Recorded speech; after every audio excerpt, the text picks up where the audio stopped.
अस्सलाम वालेकुम। प्रोग्राम सहाफ़ी में मतीउल्लाह जान। आज मेरे बहुत ही ख़ास मेहमान जनाब शाहिद खाकान अब्बासी, साबिक़ वज़ीर आज़म पाकिस्तान और कन्वीनर अवाम पाकिस्तान पार्टी। बहुत शुक्रिया शाहिद खाकान अब्बासी साहब।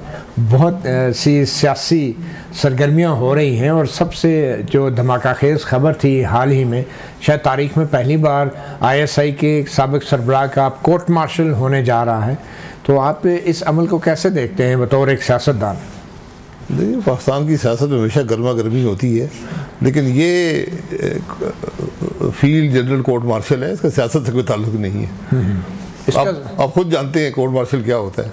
सही है, लेकिन तो इसका सियासत से कोई ताल्लुक नहीं है। इससे क्या मुराद है सर?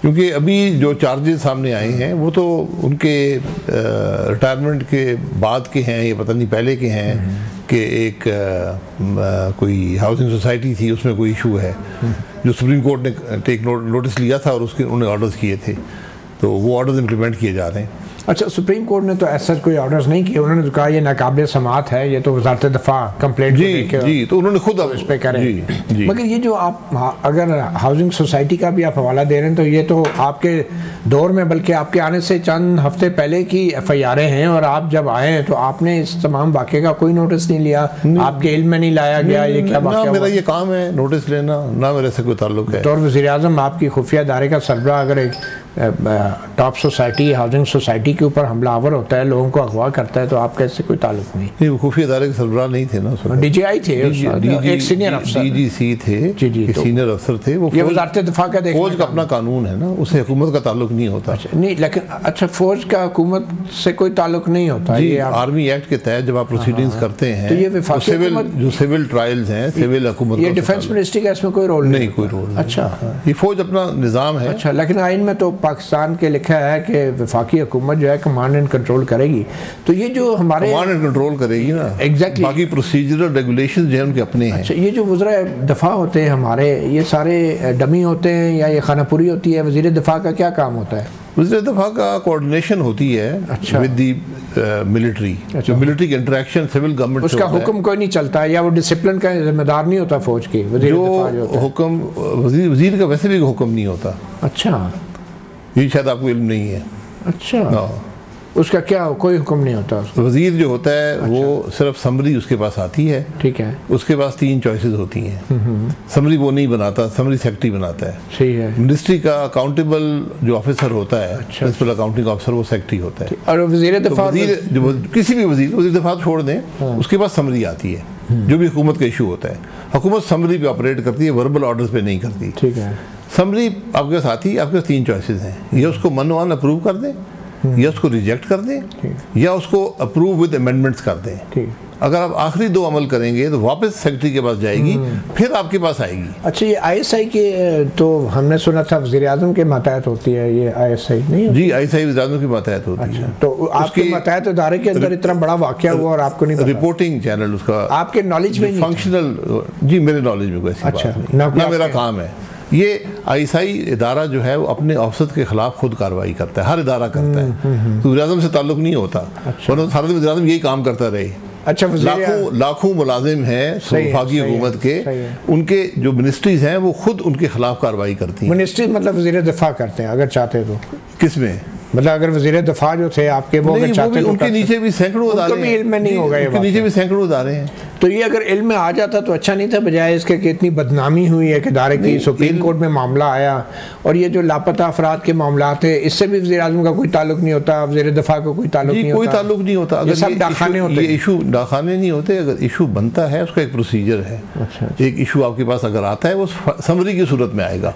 ज़बानी मतलब समरी नहीं आएगी तो वज़ीर आज़म, वज़ीर दफ़ा कुछ नहीं कर सकते, कोई समरी सेक्रेटरी ने बनानी होती है, कोई हुकूमत नहीं कर सकती। आप पूछ सकते हैं, आप पूछ सकते हैं कि ये मामला है, इस पे समरी बनाकर भेजें, क्या इशू है, अगर वो आपसे रिलेट करती है तो। ठीक, तो वज़ीर दफ़ा का एयरफोर्स और नेवी के हवाले से भी ऐसा कोई कंट्रोल नहीं होता, आप ये कह रहे हैं? वही कंट्रोल है जो बाकी इदारों पर है। कंट्रोल नहीं होता, ये एक बड़ा आपने लफ्ज़ इस्तेमाल किया कंट्रोल का। कंट्रोल नहीं होता। आप एडमिनिस्ट्रेटिव इश्यूज के इंचार्ज होते हैं। लेकिन ये आइन में क्यों लिखा है कंट्रोल का लफ्ज़, कमांड एंड कंट्रोल? इसका कोई मतलब तो होगा, आइन में लिखा हुआ है वफाकी हुकूमत कमांड एंड कंट्रोल, ये दो लफ्ज़ हैं अंग्रेजी के। कमांड एंड कंट्रोल जो एक प्रोसीजर के तहत होगा ना। अच्छा। कमांड एंड कंट्रोल, आप चूंकि जो आर्मी चीफ है वो उस इदारे का सरबराह है, ठीक है, तो उसमें जो प्रोसीजरल इश्यूज हैं, एडमिनिस्ट्रेटिव इश्यूज हैं, उनकी क्या स्ट्रेटजी है, जो उनकी ऑपरेशनल इश्यूज हैं, वो सब वो डील करता है। उसके बाद आप उनको इंस्ट्रक्शंस जो आपके पास हैं वो आप दे सकते हैं कि ये होना चाहिए। मसलन अगर जंग होती है तो जंग आर्मी चीफ खुद डिक्लेयर नहीं कर सकता। अच्छा, वो प्राइम मिनिस्टर ही डिक्लेयर करता है। ये प्राइम मिनिस्टर करता है। ये एक मैक्रो लेवल के इश्यूज प्राइम मिनिस्टर डील करता है। आप एक सिपाही का कोर्ट मार्शल हो रहा है, एक जनरल का हो रहा है, उसको प्राइम मिनिस्टर को ताल्लुक नहीं होता। भारत जैसे कारगिल का वाकया हुआ, ये सारा ये जनरल मुशर्रफ ने जो किया था, इल्ज़ाम तो ये उन्होंने खुद ही कर दिया था, वज़ीर आज़म को नहीं पता था। जी, वज़ीर आज़म से देखें, वो अगर जंग थी तो खुद नहीं कर सकते थे, फिर उन्होंने की।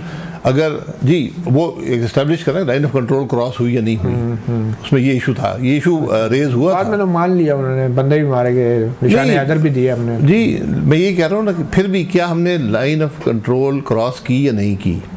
वॉर वहाँ पर वॉर डिक्लेयर करना सिर्फ प्राइम मिनिस्टर का प्रेरोगेटिव है। सही, आपने कहा ये कोई सियासी मामलात नहीं है जनरल अफेयर्स के, कोर्ट मार्शल के, ये तो टॉप सिटी का एक मामला है बज़ाहिर, जो हमें बताया गया, जो हमें बताया। और फिर रिटायरमेंट के बाद के कुछ सरगर्मियां हैं, तो आपके ख्याल में ये जो कोर्ट मार्शल का अमल है ISI के एक साबिक सरबराह का, ये एक पॉजिटिव अमल है, अच्छा आगाज़ है एहतसाब का? आप इसको कैसे देखते हैं बतौर कन्वीनर अवाम पाकिस्तान पार्टी? देखिए, इस पहली बात है, ये पॉलिटिकल इशू नहीं है, इसको पॉलिटिक्स से दूर रखें। क्या साराई का इशू भी नहीं है। एक फौजी अफसर, बुनियाद की बात क्या है, एक फौजी अफसर का कोर्ट मार्शल हो रहा है, इस पर खुशी मनाना या इसके अंदर पार्टिसिपेट करना मैं ये मुनासिब बात नहीं है। एक ट्रायल हो रहा है एक आदमी का। फौजी जो कोर्ट मार्शल होते हैं समरी ट्रायल्स हैं। यहाँ पर पाकिस्तान का कानून जो कानून शहादत वगैरह है ये अप्लाई नहीं करते। आप पे चार्जेस लगते हैं कि आपने ये किया है, अब आप अपने आप की अपनी सफाई पेश करते हैं कि मैंने ये काम नहीं किया। आपके खिलाफ विटनेसेस आते हैं, आपके खिलाफ एविडेंस आता है, वो पेश होता है और समरी जजमेंट्स होती हैं, चंद दिनों में मुकम्मल हो जाता है। आप ये कह रहे हैं कि आम से मामूली से एक फौजी मुलाजम थे, उनका कोर्ट मार्शल हो रहा है, इसके ऊपर क्या सराय नहीं करनी? आप ये कहना चाह रहे हैं अगर हम इसी हद तक रहें तो बेहतर है। अगर फौज इसको खुद एक पब्लिक नॉलेज में लाना चाहती है तो फिर इस पर स्पेकुलेशन होगी, फिर आपको ट्रायल प्रोसीडिंग्स भी पब्लिक करनी पड़ेंगी, पब्लिक इन द सेंस की उनकी डिटेल्स आएंगी, उसके बाद जजमेंट की डिटेल्स भी आएंगी। वरना माजी में जितने कोर्ट मार्शल हुए, जनरल ऑफिसर्स के हुए हैं कोर्ट मार्शल, उसमें सिर्फ आता था कि ये अफसर के खिलाफ कोर्ट मार्शल हो रहा है, वज़ीर आज़म साइन कर देता और अगली बात जो आती थी वो तो प्रोसीजरल इशू है ना, वो तो मिनिस्ट्री। आप रोक तो नहीं सकते ना, वज़ीर आज़म रोक तो नहीं सकता कोई इस तरह की कोर्ट मार्शल की कार्रवाई, या कानूनन रोक सकता? कानूनन अब मुझे इसका सही इल्म नहीं है कि रोक सकते हैं। आपके पास तो कभी मेरा नहीं ख्याल अप्रूवल के लिए आता है ये मामला। ये चूंकि आर्मी एक्ट की वायलेशन है, उसके अंदर ये इख्तियार जो है फौज को हासिल है। बहरहाल सुप्रीम कोर्ट ने वजारत दफा को ऑर्डर लिखा था, और वजारत दफा ही पार्टी थी, क्योंकि फौज अदालतों में फरीक तो बन नहीं सकती जी, क्योंकि सुप्रीम कोर्ट भी डायरेक्टली आर्मी को ऑर्डर नहीं दे सकता। आपने कहा कि ये एक फौजी अफसर का एक कोर्ट मार्शल का मामला है, तो ये वो फौजी अफसर है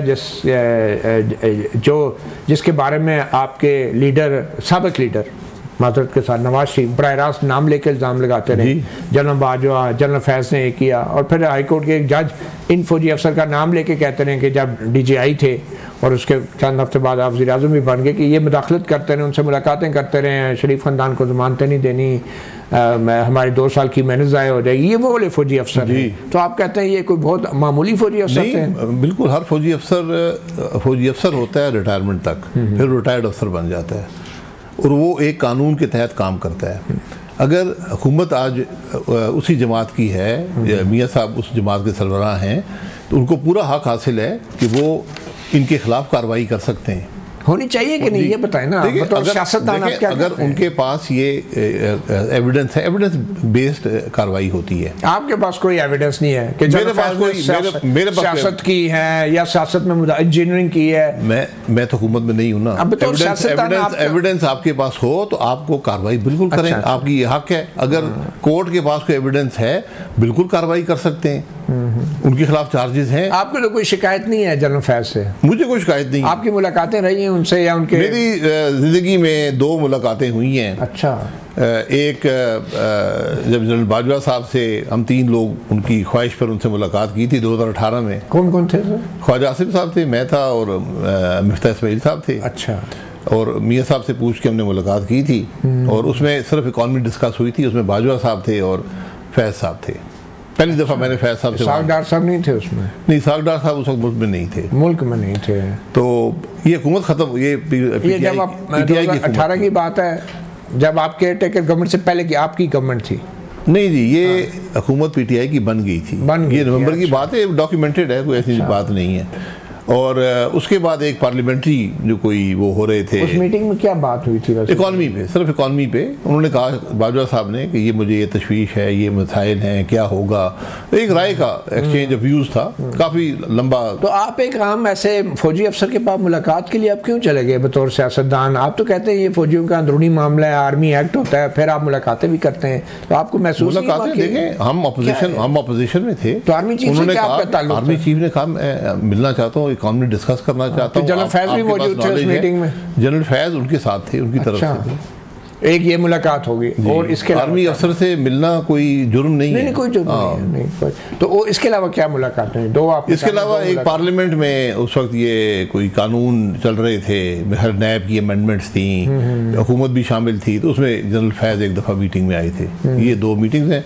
उसके बाद पिछले 4-6 महीने में 2-3 शादियों में मुलाकात हुई है। अच्छा। तो ये जो आप फौज के अफसरान से मईशत के बारे में बहस करने गए या गुफ्तगू करने गए या तबादला ख्याल करने गए, तो फौज के जो अफसरान हैं इनका मईशत से क्या लेना देना? इनकी क्या एक्सपर्टीज़ है? आप जैसा आदमी जिसका एक बड़ा एक्सपीरियंस है, वो भी इनके नहीं, वो भी उनका भी अपने किस कैपेसिटी में वो आपसे कैपेसिटी में फौज भी इस मुल्क का हिस्सा है। अच्छा। उनके पास भी अपने इकोनॉमिक विंग्स हैं, वो देखते हैं मुल्क की इकॉनमी कहाँ जा रही है। उनका क्योंकि इकॉनमी उनका हिस्सा होता है, उनको बजट इकॉनमी वहीं से आता है। अच्छा।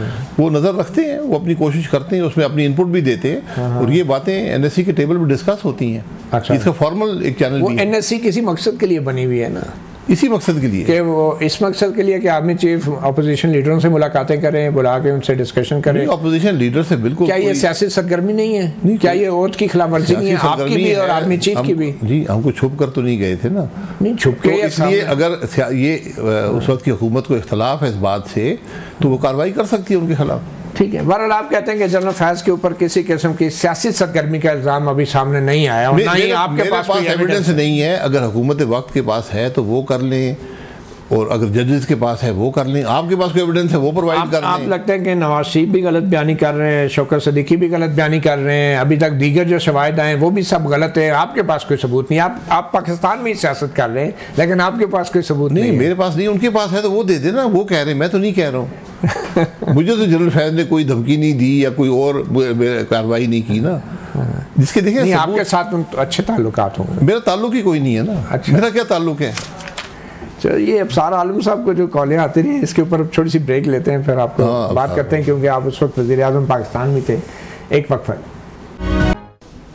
Welcome back. सहाफ़ी प्रोग्राम में साबिक़ वज़ीर आज़म पाकिस्तान शाहिद खाकान अब्बासी और कन्वीनर अवाम पाकिस्तान पार्टी शाहिद खाकान साहब अफसार आलम चेयरमैन पैमरा थे, आप वज़ीर आज़म थे, वो कई बार वो कह चुके हैं, बल्कि उन्होंने एक प्रेस कॉन्फ्रेंस में एक ऑडियो टेप भी चला दी जिसमें एक फौजी अफसर उन्हें धमकियाँ लगा रहा था। तो ये सब कुछ आपके होते हुए हो रहा था और जनरल फैज़ का बकौल अफसार आलम के उन्होंने नाम भी लिया आपके साथ एक मीटिंग में, एक इजलास के अंदर, और उसके बावजूद भी आपने कुछ भी नहीं किया। इससे ज़्यादा भी एविडेंस आपको ज़रूरत थी जनरल फैज़ की। ये मुझसे कल भी अफसार आलम साहब के साथ मैंने इंटरव्यू किया, उन्होंने बात की है, ऐसी कोई बात उन्होंने मुझे नहीं कही। अच्छा। उन्होंने ये बताया था मुझे, वो रेगुलेटर थे पैमरा, रेगुलेटर हुकूमत के मातहत नहीं होता, इंडिपेंडेंट होता है। लेकिन एक मीटिंग हुई, उन्होंने कहा कि जी ये हम कार्रवाई करते हैं चैनल के ख़िलाफ़, और पता नहीं 500 550 स्टे ऑर्डर्स लिए हुए हैं चैनल्स ने, तो उन पे कार्रवाई नहीं हो रही। जनरल फैज़ का कोई नाम ही नहीं लिया? जनरल फैज़ का मुझे नाम अफसार आलम ने नाम ही नहीं लिया जनरल फैज़ का? मुझे याद नहीं है। अच्छा, याद नहीं, मेरा नहीं ख्याल। अच्छा। तो उन्होंने कहा कि ये स्टे ऑर्डर्स हैं, हम कुछ नहीं कर सकते, हम बेबस हैं। तो मैंने, और हमें वकील रखे हुए, इतने पैसे खर्च हो गए, मैंने कहा आप अपने केसेस वापस ले लें। एहतजाज का ये तरीका होता है कि अगर कोर्ट्स आपको नहीं चलने दे रहे, आप कहते हैं जी हमें आप पे एतमाद नहीं है कोर्ट्स के ऊपर, हम केस वापस लेते हैं, ये इम्पैक्ट आएगा।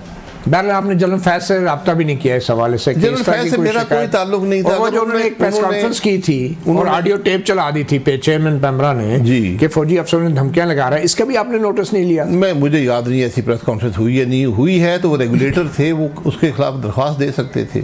अच्छा। मेरा ताल्लुक सिर्फ DGI से होता है, प्राइम मिनिस्टर का। अच्छा, DGI आप पूछ सकते हैं कि मुझे वो बताते हैं कि ये मेरे खिलाफ ये धमकियां मुझे आई हैं, मैं उनसे पूछ सकता था भाई ये आपके अफसर क्या कर रहे हैं। आपको इत्तला नहीं दी, वो तो हर जगह कहते फिर रहे, बल्कि लिख के दिया सुप्रीम कोर्ट में और आपने उसे काउंटर नहीं किया। फैजाबाद के केस में धरना कमीशन में उन्होंने ये बातें की सारी। धरना कमीशन आपने उससे रिपोर्ट नहीं किया, आपसे सवाल ही नहीं हुआ? कमीशन ने मुझे भी सवाल दिए थे, उन्होंने कोई ऐसा सवाल मुझे नहीं दिया। आपसे पूछा ही नहीं?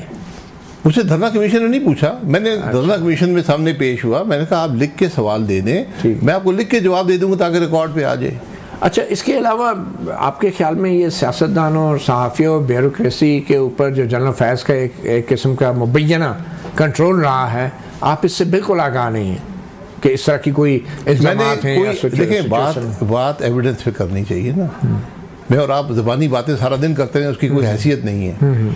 अगर मुझे कोई ख़त लिखे, कोई इदारा मुझे पेमरा ख़त लिखता कि जनाब जनरल फैज़ हमारे काम में इंटरफियर कर रहे हैं, मैं उस एविडेंस की बुनियाद पे उनके खिलाफ कार्रवाई करने का पाबंद हो जाता। ऐसी कोई बात मेरे सामने नहीं आई। एविडेंस नहीं था, मगर इसके बावजूद आप बतौर अपोजिशन लीडर आप JHQ में जाके जनरल बाजवा से मुलाकातें करते रहे और जनरल फैज से, क्या ये एविडेंस नहीं है? मैं JHQ में फिर मैं एविडेंस। अच्छा, कहीं और मुलाकात हुई थी? एविडेंस नहीं है। अच्छा। दावत दी थी उन्होंने। अच्छा। हम अपोजिशन में थे, हम MNAs थे, मैं MNA था, मिफ्ता साहब शायद कुछ भी नहीं थे उस वक्त, ख्वाजा साहब भी MNA थे। उन्होंने घर पे दावत थी कि खाने पे आए, मैंने आपसे डिस्कशन करनी है, हम चले गए। वो भी पाकिस्तान के शहरी हैं, हम भी पाकिस्तान के शहरी हैं। वज़ीर दफ़ा इमरान खान के परवेज़ खटक साहब थे, जो भी थे, हुकूमत इमरान खान साहब की थी। अच्छा अच्छा। उनके खिलाफ अगर कार्रवाई को कर सकता था तो इमरान खान साहब कर सकते थे। मैंने कोई कानून ऐसा नहीं देखा, मैंने कोई कानून ऐसा नहीं देखा कि कोई शख्स आर्मी चीफ से मुलाकात नहीं कर सकता। अगर मैं उनसे मुलाकात करके कोई फ़ायदा हासिल करूं, और ऐसा चीज़ से भी मुलाकात कर सकता है, इसमें क्या? आप बिल्कुल करें, आप बिल्कुल करें। और उनसे सियासी बातें भी हो सकती है, मईशत के ऊपर बात भी हो सकती है, सियासी बातें कर ले। सियासत में अगर आप सियासत में इंटरफेरेंस करवाएंगे तो गलत हो जाएगा। लेकिन ये बतौर MNA जो आप हल्फ उठाते हैं कि मैं आईन पाकिस्तान और आईन पाकिस्तान और उसका जो हल्फ है फौजी, उसमें तो ख़ास तौर पर लिखा है कि सियासी सरगर्मियों में हिस्सा नहीं लेंगे, तो आप खुद उन्हें सियासत के ऊपर उनसे इंटरेक्ट करते रहे? सियासत में इंटरेक्ट नहीं किया, मैं ज़िंदगी में कभी सियासत में इंटरेक्ट। ये मईशत और सियासत दो मुख्तलिफ चीज़ें? जी, मुख्तलिफ चीज़ है। मईशत पे एक व्यू पॉइंट है। मैं प्राइम मिनिस्टर था, मैं जानता हूँ मईशत के बारे में, मिफ्ता इस्माइल साहब भी जानते हैं, ख्वाजा साहब भी हैं। उन्होंने पूछा, हमसे मशवरा लिया कि भाई आपका क्या ख्याल है, मईशत की क्या हालत है, अगर ये गलत है तो फिर चार्जेस मुझ पर फाइल कर दें। मैं तो एडमिट कर रहा हूँ ना, आप दरख्वास्त दे दें, हमारा भी कोर्ट मार्शल हो जाए। कोई नाराजगी की तो बात ही नहीं है। ये तो कह रहा हूँ ना, इसमें कह रहे हैं क्योंकि सियासतदान भी हल्फ उठाते हैं। जनरल बाजवा और मैंने कभी अपना हल्फ नहीं तोड़ा। आपके ख्याल में जनरल बाजवा और जनरल फैज, या जनरल फैज पे जो जो इल्ज़ामात हैं जब वो वर्दी में थे, क्या वो जनरल बाजवा की मर्जी के बगैर ये सब कुछ कर सकते थे जब इन्होंने ये टॉप सिटी पे रेड किया? आप फौज का निज़ाम जानते हैं? आप वज़ीर आज़म रहे ना, मैं तो प्राइम मिनिस्टर से आप फौज में गए थे। हाँ। आप मुझे बताएं क्या निज़ाम है? फौज का निज़ाम तो बड़ा डिसिप्लिन है, तो आप तो वज़ीर आज़म क्या आपका डिसिप्लिन आप तोड़ेंगे, डिसिप्लिन तोड़ेंगे तो आप खिलाफ कार्रवाई होगी। तो आप जो कुछ एक मातहत अफसर करता है वो अपने सुपीरियर अफसर के हुक्म पे करता है। ओके, इसके अंदर जनरल बाजवा को भी इसमें शामिल तफ्तीश करना चाहिए टॉप सिटी के मामले। ये उनका काम है ना। अगर एक क्रिमिनल एक्ट में कर रहा हूँ, मैं कानून तोड़ रहा हूँ, मैं एक चीज़ पे हमलावर किसी ज़मीन पे कब्जा कर लेता हूँ, तो आर्मी चीफ का कसूरवार तो नहीं है ना। अगर मुझे आप ट्रायल करेंगे, मैं कहूँगा जी मुझे आर्मी चीफ ने कहा था ज़मीन पे कब्जा कर लो, फिर आर्मी चीफ इन्वॉल्व हो जाएगा।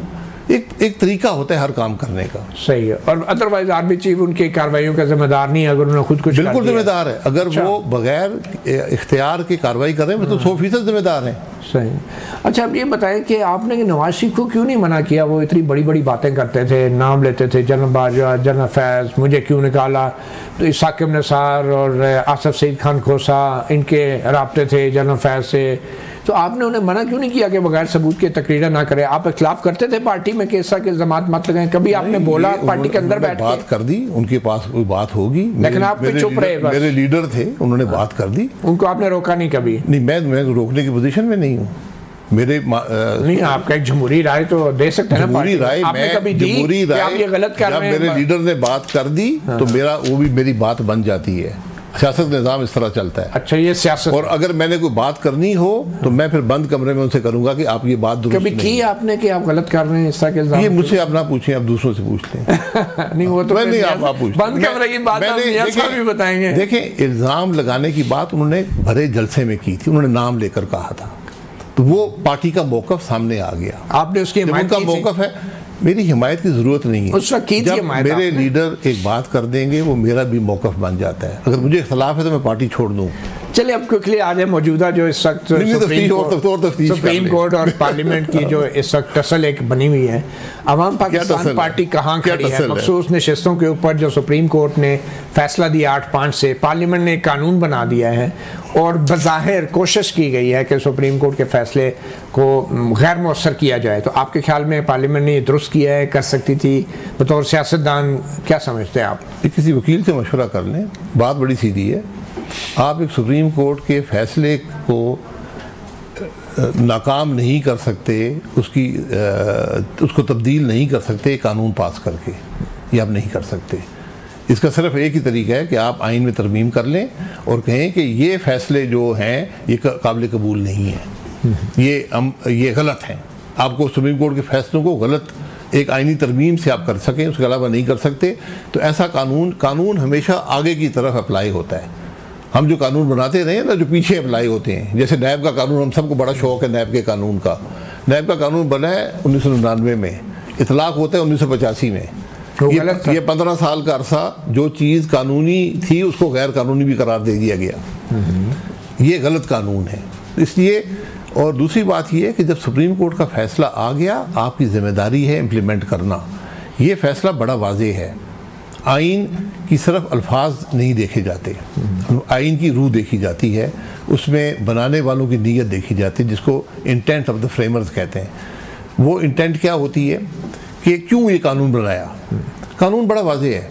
आपने 50% कौमी असम्बली की सीटें ली हैं, आपको 50% रिजर्व सीटें मिल जाएंगी। हाँ, बिल्कुल। आपको 50.1% सीट नहीं मिल सकती। ये रूह है।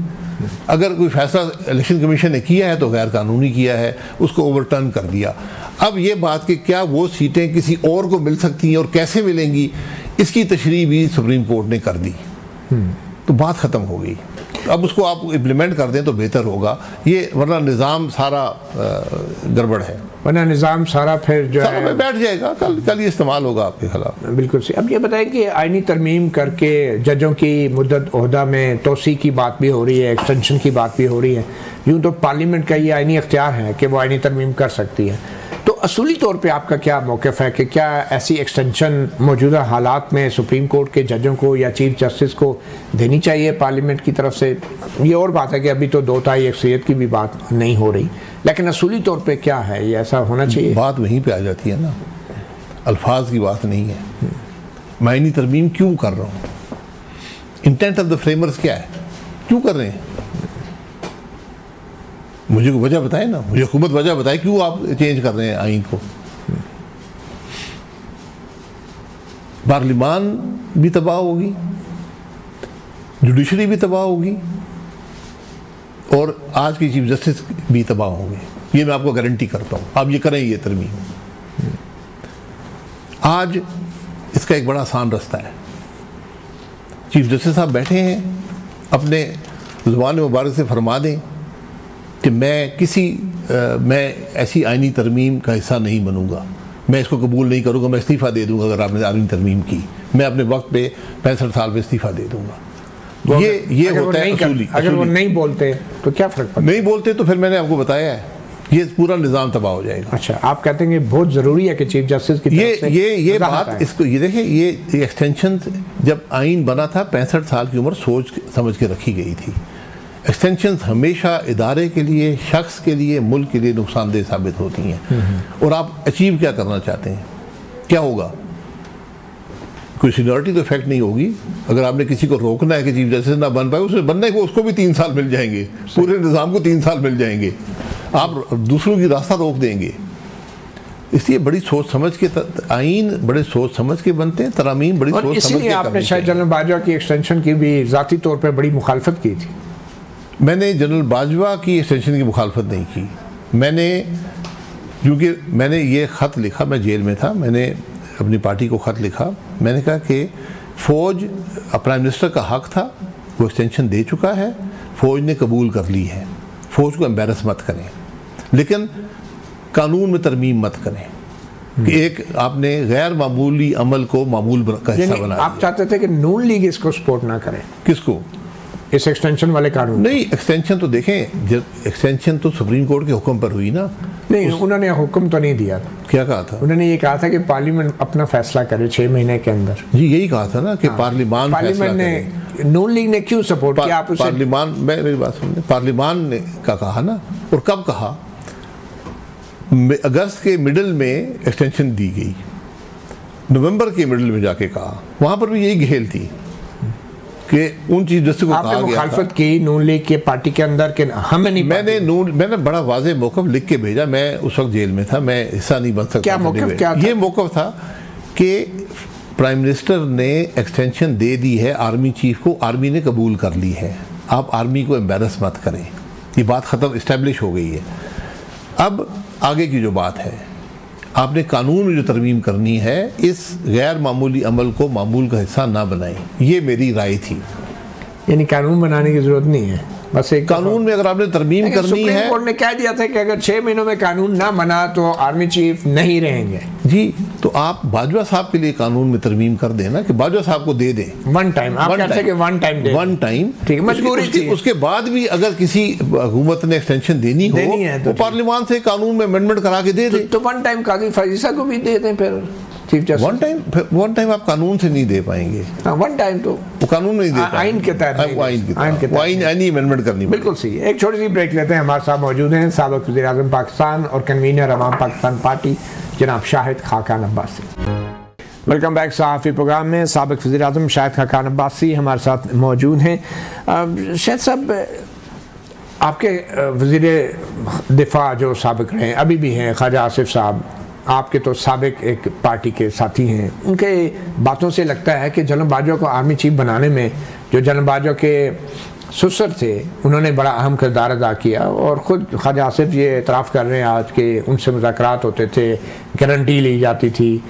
तो आप सब कुछ इस तमाम अमल से आगाह थे कि जनरल बाजवा कोई डील थी नवाज शरीफ और जनरल बाजवा? मैं कभी भी इन मामलात का हिस्सा नहीं रहा, मैं हमेशा इन बातों से दूर रहता था। कौन आर्मी चीफ पता चलता था तो और दूर हो जाते थे? नहीं, पता चलने की मैं कभी कोशिश भी नहीं की। आपको पता भी नहीं था इन बातों? मैंने पता करने के लिए कोशिश करनी पड़ती है ना। शौक होता है आपको, मुझे इन चीज़ों को शौक नहीं रहा। तो पहली दफ़ा आपको ये अभी पता चला होगा जब ख्वाजा साहब ने बताया, इससे पहले आपको कभी नहीं पता चला कि ये डील हुई थी जनरल बाजवा और नवाज शरीफ के बीच में?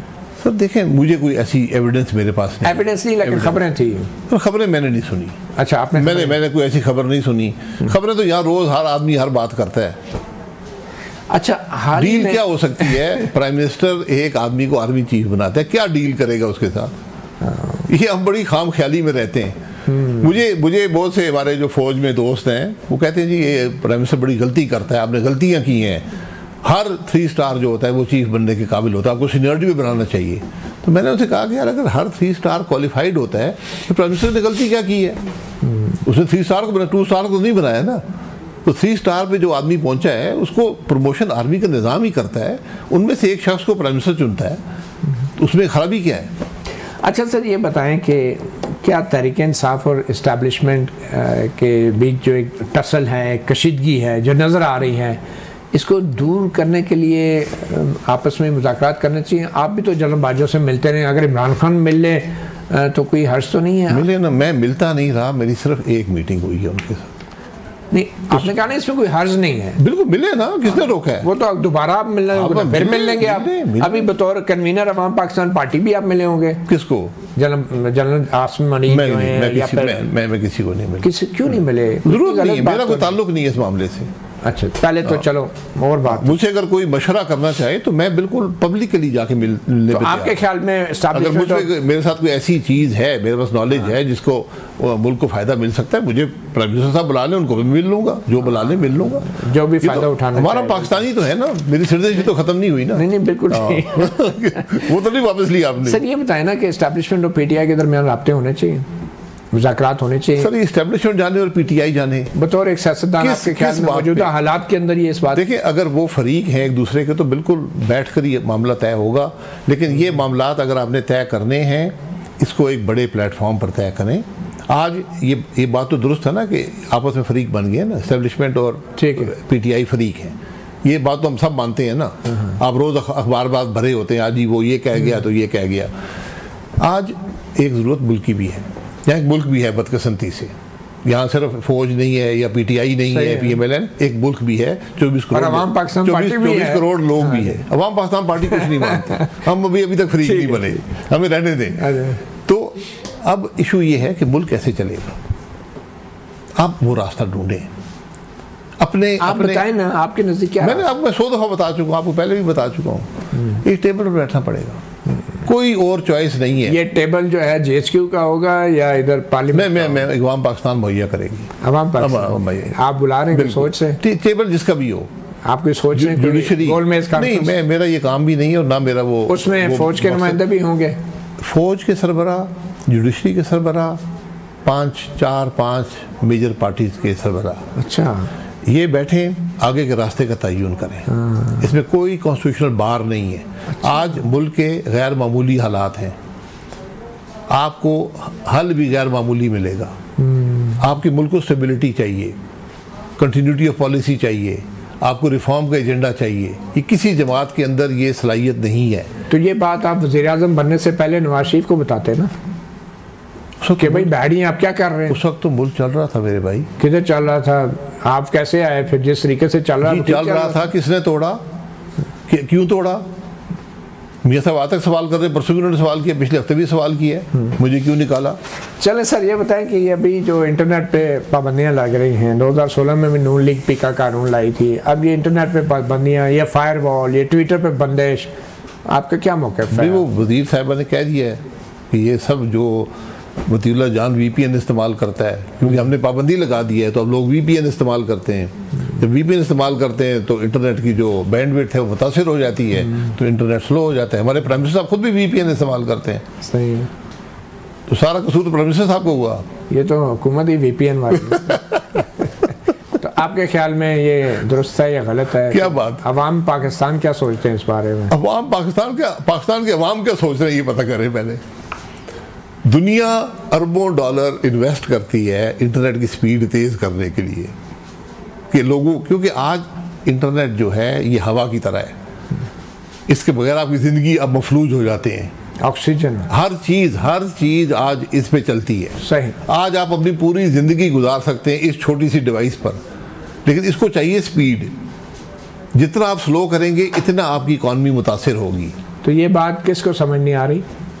जिसने भी ये प्राइम मिनिस्टर को समझ नहीं आ रही, वो तो खुद VPN ने, ये किस प्राइम मिनिस्टर साहब ने किया। अच्छा, प्राइम मिनिस्टर कर रहा है, और तो कोई ताकत? और मतीउल्लाह जान ने किया है। अच्छा, VPN इस्तेमाल करके। भाई मैं तो देखा टेक्निकल आदमी नहीं हूँ, मुझे मुल्क की वजीर बता रही हैं कि सर क्या वो पंजाबी कहते गल साढ़े ते आ गई तो सुलह ही कर लो। सहाफ़ी प्रोग्राम से इतना ही। साबिक़ वज़ीर-ए-आज़म शाहिद खाकान अब्बासी, आपका बहुत शुक्रिया। इजाज़त दीजिए, अल्लाह हाफ़िज़।